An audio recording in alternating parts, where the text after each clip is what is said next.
Welcome back to just Java. So last క్లాస్లో మనము ఒక ఎక్సెప్షన్స్ని ఎలా క్రియేట్ చేస్తాం అండ్ ఎక్సెప్షన్ యొక్క డెఫినేషన్, టైప్స్ ఆఫ్ ఎక్సెప్షన్ గురించి మాట్లాడుకున్నాం. సో మన డేంజరస్ స్టేట్మెంట్స్ ఏవైతే ఉన్నాయో అది జేబీఎం ఫేస్ అవ్వగానే మనకి ఎక్సెప్షన్స్ని ప్రొడ్యూస్ చేసింది. సో ఇక్కడ మనం ఏం చూస్తున్నామంటే జావాలో ఏవైతే క్రియేట్ చేయబడిన ఎక్సెప్షన్స్ని సాల్వ్ చేయలేం. మరి ఏం చేయగలం? We can handle only exception.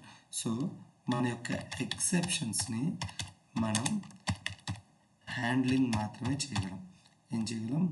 Handling మాత్రమే చేయగలం. సో ఈ ఎక్సెప్షన్స్ని ఎలా హ్యాండిల్ చేస్తారంటే by using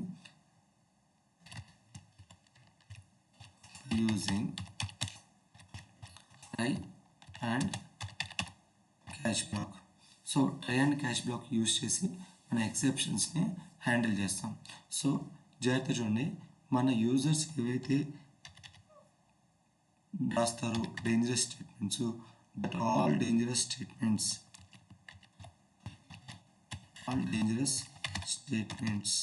will be present on the try block. So మన ట్రై బ్లాక్లో ఎప్పుడైనా సరే మన డేంజరస్ స్టేట్మెంట్స్ రాయాల్సి ఉంటుంది. నెక్స్ట్ మన యొక్క క్యాచ్ బ్లాక్లో, అంటే ఏదైతే క్యాచ్ బ్లాక్ ఉందో ఆ క్యాచ్ బ్లాక్ లోపల మన యొక్క రికవరీ స్టేట్మెంట్స్ రాయాల్సి ఉంటుంది.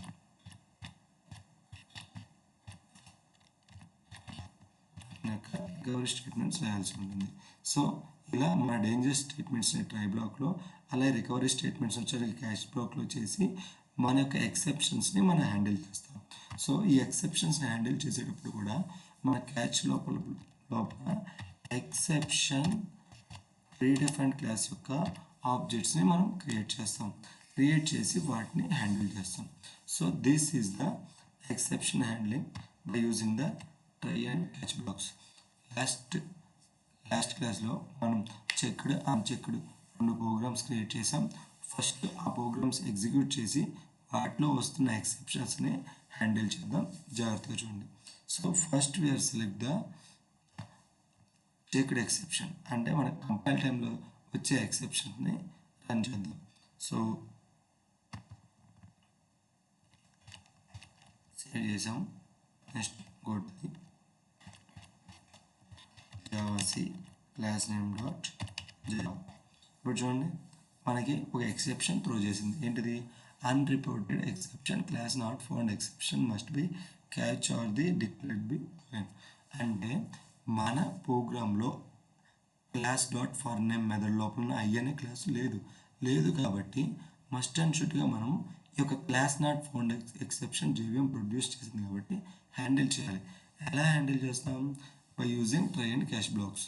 సో జాగ్రత్తగా చూడండి, ఎక్సెప్షన్ వచ్చిన తర్వాత కింద ఉన్న ప్రింట్ఎల్ఎన్ స్టేట్మెంట్ కూడా print అవుట్లా.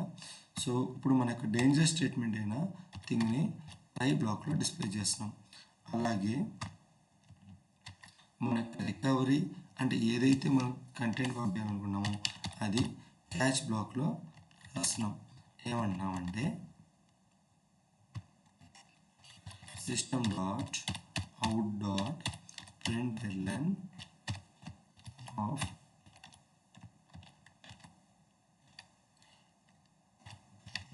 class not found exception is handled. మనకి ఎక్సెప్షన్ అనేది హ్యాండిల్ అయిందని చూద్దాం. జాగ్రత్తగా చూడండి, ఈ యొక్క ఎక్సెప్షన్ పక్కన ఏదైతే బ్లాక్ సింబల్ ఉందో దాంట్లో మన ఎక్సెప్షన్ యొక్క రెఫరెన్స్ నేమ్ రాయాల్సి ఉంటుంది. ఆబ్జెక్ట్ అండ్ రెఫరెన్స్ నేమ్ రాయాల్సింది. ఇప్పుడు సేవ్ చేసాం. సేమ్ ప్రోగ్రామ్ రన్ చేద్దాం. చూడండి, ఇందాక ఎర్రర్ వచ్చింది, but now we don't get any errors. So next Java exceptions. So output చూడండి, class not found exception is a handle. So ఇలా మన యొక్క ఎక్సెప్షన్స్ అనేవి మనం హ్యాండిల్ చేస్తాం. అండ్ ఒక పాయింట్ మాత్రం మీరు జాగ్రత్తగా గుర్తుంచుకోవాల్సింది, ఎక్సెప్షన్స్ ఎప్పటికీ కూడా సాల్వ్ చేయలేం. You can handle only exceptions. So ఇప్పుడు చెక్డ్ ఎక్సెప్షన్స్ని చేసాం కాబట్టి next go for the unchecked exception. So last క్లాస్లో మనం చెప్పుకున్న అన్చెక్డ్ ఎక్సెప్షన్ ప్రోగ్రామ్ చూడండి. సో ఈ unchecked exception first run handle చేసే ముందర రన్ చేద్దాం. So javac class name dot Java. So జాగ్రత్త చూడండి, దేర్ ఇస్ నో ఎర్రర్, మనకి ఎర్రర్ అనేది లేదు. ఎందుకంటే మనం కంపైల్ టైంలో ఎక్సెప్షన్ క్యాచ్ చేయము, రన్ టైంలోనే క్యాచ్ చేస్తాం కాబట్టి చూడండి. So exception in thread main java.lang arithmetic exception by 0. So arithmetic exception by 0 ఇచ్చాం కాబట్టి it will be produce the AE exception. So జాగ్రత్త చూడండి, ఇప్పుడు దీంట్లో మనకు డేంజరస్ స్టేట్మెంట్స్ అనేవి ఈ రెండు స్టేట్మెంట్స్ కాబట్టి ఈ రెండు స్టేట్మెంట్స్ని తీసుకెళ్ళి ట్రై బ్లాక్ లోపల మనం డిస్ప్లే చేస్తాం. ట్రై అలాగే మనం మన యొక్క క్యాచ్ బ్లాక్ లోపల, సో మీకు ఆల్రెడీ చెప్పాను ఎక్సెప్షన్ ప్రీడిఫైన్డ్ ఎక్సెప్షన్స్లో అర్థమెటిక్ ఎక్సెప్షన్ అనేది కూడా ఒక ప్రీడిఫైన్డ్ క్లాస్ అని. సో ఆ ప్రీడిఫైన్డ్ క్లాస్ ప్రొవైడ్ చేసిన చాలు.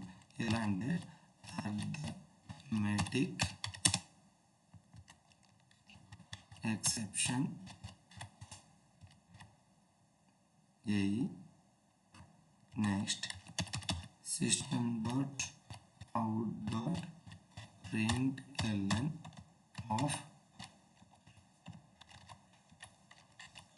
exception is handled. మనకి ఎక్సెప్షన్ అనేది హ్యాండిల్ అయిందని చూద్దాం. సో జాగ్రత్తగా చూడండి, రన్ చేద్దాం. మనకి ఎర్రర్ ఏమైనా వచ్చిందా? లేదు. సో మనకి రన్ టైంలో ఎక్సెప్షన్స్ వస్తాయి, కానీ ఇప్పుడు చూడండి మనం ట్రై అండ్ క్యాచ్ బ్లాక్ వాడాం కాబట్టి so we didn't get any exception, we can handle the exceptions. So ఇలా మన ఎక్సెప్షన్స్ అనేవి మనం హ్యాండిల్ చేస్తాం. So this is all about the exception handling in Java, మన exception in handling in Java. So next మనం ఏం చేస్తున్నామంటే single try బ్లాక్కి మల్టిపుల్ క్యాచ్ బ్లాక్స్ రాయొచ్చు. సో ఇలా జావాలో one try block having the multiple catch blocks అంటే ఇక్కడున్న డేంజరస్ స్టేట్మెంట్ని ఫస్ట్ క్యాచ్ బ్లాక్ అనేది రికవరీ చేయనప్పుడు అనదర్ క్యాచ్ బ్లాక్ క్రియేట్ చేసి వీ కెన్ హ్యాండిల్ ఇట్. ఇలా మనకి నచ్చినన్ని సార్లు మనకి నచ్చినన్ని క్యాచ్ బ్లాక్స్ క్రియేట్ చేసి కూడా మనం రికవరీ స్టేట్మెంట్స్ని రాయొచ్చు. సో ఎలా రాస్తాము అనేది వన్ బై వన్ జాగ్రత్తగా చూడండి. మనం ఈ యొక్క థింగ్స్ అనేవి బై యూజింగ్ ప్రీడిఫైన్డ్ అయిన అన్చెక్డ్ ఎక్సెప్షన్స్లో చేద్దాం. సో ఇప్పుడు అన్చెక్డ్ ఎక్సెప్షన్స్లో ఇది అర్థమెటిక్ ఎక్సెప్షన్ మాత్రం హ్యాండిల్ చేస్తుంది. అర్థమెటిక్ ఎక్సెప్షన్స్కి బదులుగా వేరే ఎక్సెప్షన్స్ని ప్రొవైడ్ చేద్దాం. So that exception you are call it as a string name equals to null. So string name equals to null అని చెప్పి system dot out dot println of name dot length. So ఎప్పుడైతే name dot length వాడతావో జాగ్రత్త చూడండి, this is the dangerous statement. ఈ dangerous స్టేట్మెంట్ని మనం handle చేయడానికి ఒక క్యాచ్ బ్లాక్ అయితే ఉంది, కానీ ఆ క్యాచ్ బ్లాక్ యొక్క థింగ్ ఏంటి, అర్థమెటిక్ ఎక్సెప్షన్ మాత్రమే అది హ్యాండిల్ చేయగలదు. ఎందుకంటే ఇప్పుడు మనకి జనరేట్ అయ్యేది నల్ పాయింటర్ ఎక్సెప్షన్. ఈ నల్ పాయింట్ ఎక్సెప్షన్ ఈ సింగిల్ క్యాచ్ బ్లాక్ అనేది హ్యాండిల్ చేయలేదు. ఒకసారి ప్రోగ్రామ్ చూద్దాము. సో క్లారిటీ అనేది వచ్చింది. సో ఏమని చూస్తుంది, cannot find a symbol name dot length.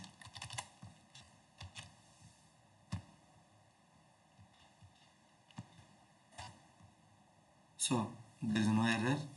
Next ఇప్పుడు ఏ ఎక్సెప్షన్ చూస్తుందో చూడండి. So it's null pointer exception. So మనకి నల్ పాయింటర్ ఎక్సెప్షన్ వచ్చింది. సార్ ఇక్కడ మనము try block catch block use చేసాం, కానీ ఎక్సెప్షన్ ఎందుకు వచ్చింది సార్ అంటే we can handle exception. A particular exception, arithmetic exception మాత్రం హ్యాండిల్ చేస్తున్నాం, నల్ పాయింటర్ ఎక్సెప్షన్ని హ్యాండిల్ చేయట్లేదు. ఇలా నల్ పాయింటర్ ఎక్సెప్షన్ని హ్యాండిల్ చేయాలి అంటే అనదర్ క్యాచ్ బ్లాక్ రాసి ఈ క్యాచ్ బ్లాక్ను నల్ పాయింటర్ ఎక్సెప్షన్ని క్రియేట్ చేస్తాము. ఇప్పుడు ఈ ఎక్సెప్షన్ అనేది నల్ పాయింటర్ ఎక్సెప్షన్ని హ్యాండిల్ చేసింది.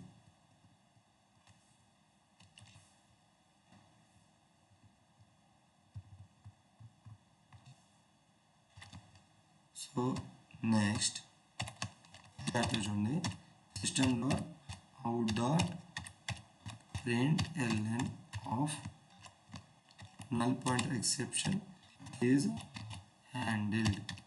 So null pointer exception handle అయిందని చూస్తున్నాము. సో ఇప్పుడు చూడండి, సింగిల్ ట్రై బ్లాక్కి మల్టిపుల్ క్యాచ్ బ్లాక్స్ అనేవి మనకు రిప్రజెంట్ చేసాం. సో మనం ఇలా రిప్రజెంట్ చేసినా కానీ ఇట్ విల్ బి ఎగ్జిక్యూటెడ్. చూడండి, there is an error, no error. So next ఏమని చేస్తుంది, నల్ పాయింటర్ ఎక్సెప్షన్ హ్యాండిల్ చేస్తుంది. సో ఇలా మనము ఒక సింగిల్ ట్రై బ్లాక్కి మల్టిపుల్ క్యాచ్ బ్లాక్స్ కూడా రాయవచ్చు. So this is the topic of single try block and multiple catch blocks. So ఇలా కాకుండా ఎలాంటి ఎక్సెప్షన్ అయినా రానివ్వండి, అంటే నేను సెకండ్ క్యాచ్ బ్లాక్ రాయను, ఒకే ఒక క్యాచ్ బ్లాక్ రాసి అన్ని ఎక్సెప్షన్స్ని హ్యాండిల్ చేస్తానంటే you don't declare particular exception. ఒక పర్టికులర్ ఎక్సెప్షన్ వచ్చిందని డిక్లేర్ చేయొద్దు, ఒకసారి ప్రోగ్రామ్ చూసి తర్వాత దాన్ని హ్యాండిల్ చేద్దాం. ఇప్పుడు చూడండి, మనకు null pointer exception catch block remove చేయగానే మనకి సేమ్ ఎక్సెప్షన్ అనేది రిప్రజెంట్ అయింది. కానీ ఒక సింగిల్ క్యాచ్ బ్లాక్తో ఆల్ టైప్ ఆఫ్ ఎక్సెప్షన్స్ని హ్యాండిల్ చేయొచ్చు. ఎలా చేయొచ్చు అంటే సింపుల్గా ఒక సింపుల్ క్యాచ్ బ్లాక్ని జనరలైజ్డ్ క్యాచ్ బ్లాక్ చేయడమే. సో మన జనరలైజ్డ్ క్యాచ్ బ్లాక్గా మనం రిప్రజెంట్ చేస్తే అప్పుడు మీ యొక్క ఎలాంటి ఎక్సెప్షన్ అయినా సరే ఈ సింగిల్ జనరలైజ్డ్ క్యాచ్ బ్లాక్ అనేది హ్యాండిల్ చేసిద్ది. So exception is handle. ఇలా మన యొక్క ఎక్సెప్షన్స్ని హ్యాండిల్ చేస్తాము. So this is the concept of exception handling and different types of try and catch blocks.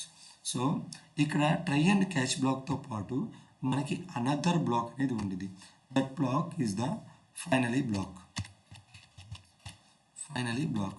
So ఈ ఫైనలీ బ్లాక్ ఏం చేసిద్దంటే మన దగ్గర ఎక్సెప్షన్ ఉన్నా సరే ఆ ఎక్సెప్షన్ని పట్టించుకోకుండా, అంటే does not care about the exceptions, it will be print the irrespective of execution. So ఇర్రెస్పెక్టివ్గా ఎక్సెప్షన్స్ డిస్ప్లే అయినా కానీ ఇది అవుట్పుట్ని ప్రింట్ చేసిద్ది. సో ఎలా ప్రింట్ చేసిద్ది అనేది ఒకసారి జాగ్రత్తగా చూడండి. సో ఇక్కడ ఇందాక చేసినట్టు మనం అర్థమెటిక్ ఎక్సెప్షన్ ప్రొవైడ్ చేద్దాం. ఇప్పుడు మనం మళ్ళీ ఎగ్జిక్యూట్ చేద్దాం. చూడండి, still we got the null pointer exception. ఇప్పుడు నల్ పాయింటర్ ఎక్సెప్షన్స్ వస్తుంది అంటే మన యొక్క ప్రోగ్రాంలోని ఏ డేటా కూడా ప్రింట్ అవ్వదు. కావాలి అంటే మనం ఇంకొక డేటా రాసి చూద్దాము. చూడండి, system dot out dot print ln of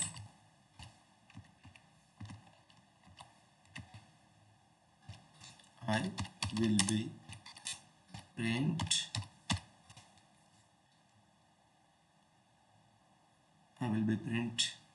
అనే ఒక ప్రింటింగ్ స్టేట్మెంట్ తీసుకుందాం. సో ఇప్పుడు మనం సేమ్ ప్రోగ్రామ్ని రన్ చేద్దాం. ఇప్పుడు చూడండి, error, no error and output ఏమొస్తుంది, it's a null pointer exception. Still I will be print అనేది ప్రింట్ అవ్వట్లేదు. సో ఈ స్టేట్మెంట్ని మనం ప్రింట్ చేయాలి అంటే ఏం యూజ్ చేస్తామంటే we can use the finally block. ఈ ఫైనలీ బ్లాక్ ఏం చేస్తుందంటే పైన ఉన్న ఎక్సెప్షన్స్ని కూడా పట్టించుకోకుండా ఏదైతే స్టేట్మెంట్ని నువ్వు పాస్ చేద్దాం అనుకున్నావో ఆ స్టేట్మెంట్ అనేది నీ యొక్క కన్సోల్లో డిస్ప్లే చేసింది. ఇప్పుడు చూడండి, same thing, there is no error and whenever we can run. మనం రన్ చేస్తుంటే చూడండి, ఐ విల్ బి ప్రింట్. కానీ ఇందాకడేమో ఐ విల్ బి ప్రింట్ అనే స్టేట్మెంట్ ప్రింట్ అవ్వలేదు, కానీ ఇప్పుడు ప్రింట్ అవుతుంది. ఎందుకంటే మన ప్రోగ్రాంలో ఎక్సెప్షన్స్ ఉన్నా కానీ మన యొక్క ఫైనలీ బ్లాక్ అనేది ఇర్రెస్పెక్టివ్గా ఎగ్జిక్యూట్ అయ్యిద్ది. So this is the concept of the exception handling by using the try, catch and finally blocks. ఓకేనా. సో ఇప్పుడు నేను ఏదైతే డిస్ప్లే చేశానో ట్రై తర్వాత క్యాచ్ బ్లాక్ రాయాలి, క్యాచ్ బ్లాక్ తర్వాత ఫైనలీ బ్లాక్స్ రాయాలి. సో ఒకసారి జనరలైజ్డ్ క్యాచ్ బ్లాక్ రాస్తున్నాను, జాగ్రత్తగా చూడండి. So there is no error and whenever we can run it will be exception is handled, I will be print. So ఇలా మనం print చేస్తాం. అలా కాకుండా ఇక్కడ మోస్ట్ ఇంపార్టెంట్ థింగ్ మీరు గుర్తుంచుకోవాల్సింది, we can write finally black inside the catch black. అంటే ఒక ఫైనలీ బ్లాక్ అనేది not inside, come to the try కింద ఫైనలీ బ్లాక్ డిక్లేర్ చేస్తే అవుట్పుట్ వచ్చిందా ఎర్రర్ వచ్చిందా అని ఎవరికైనా డౌట్ ఉండొచ్చు. నేను చెబుతున్నాను, ట్రై బ్లాక్ తర్వాత ఫైనలీ బ్లాక్ రాయవచ్చు, కానీ తర్వాత క్యాచ్ బ్లాక్ని డిక్లేర్ చేయకూడదు. ఎప్పుడైతే నువ్వు క్యాచ్ బ్లాక్ని డిక్లేర్ చేస్తావో it will B produce the an error. ఏమొస్తుంది? ఎర్రర్ వస్తుంది. సో ఎందుకంటే catch black without try, catch బ్లాక్కి ఖచ్చితంగా ట్రై బ్లాక్ తర్వాత మాత్రం డిక్లేర్ చేయాలి. కానీ ఇప్పుడు నేను క్యాచ్ బ్లాక్ని రిమూవ్ చేస్తున్నాను. క్యాచ్ బ్లాక్ రిమూవ్ చేస్తున్న తర్వాత చూడండి, ఇప్పుడు ట్రై అండ్ ఫైనలీ బ్లాక్స్ వెంటనే రాయొచ్చు.